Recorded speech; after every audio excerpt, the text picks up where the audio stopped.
For years, Samsung has followed a strict rule.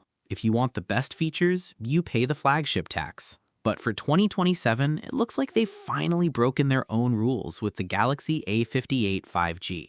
This is a phone that doesn't just feel like a flagship, it's actually starting to make the $1,000 Galaxy S series look a little bit overpriced. The real shift starts with the battery, where Samsung is finally leaning into what users actually want. While the ultra-premium models are still playing it safe at 5,000 milliamps, the A58 is packing a massive 6,000 milliamp cell. When you pair that much endurance with a 120Hz Super AMOLED display that now fully supports HDR10+, you aren't just getting a mid-range screen, you're getting the exact same vibrant, fluid viewing experience found on the most expensive phones on the market. The difference is that while everyone else is hunting for a charger by dinner time, you'll still be going strong. The narrative of compromise that used to define the A-series is officially dead thanks to the new build quality. We are looking at a full Gorilla Glass Victus front and back, wrapped in a premium aluminum frame that completely erases that plasticky feel of previous generations.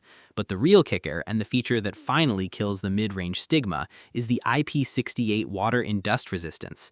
This used to be the firewall Samsung used to keep you buying their top-tier flagships. By bringing that level of protection down to the A58, they are signaling that durability is no longer a luxury.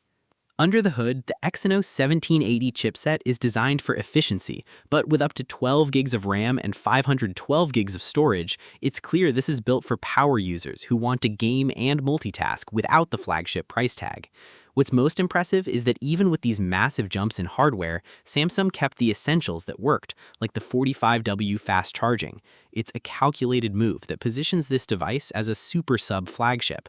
When this hits the shelves in March 2027 at an expected $650 price point, it's going to force a very difficult conversation.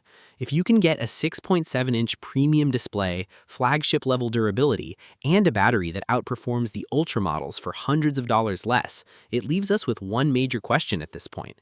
What is the Ultra really giving you that the A58 isn't?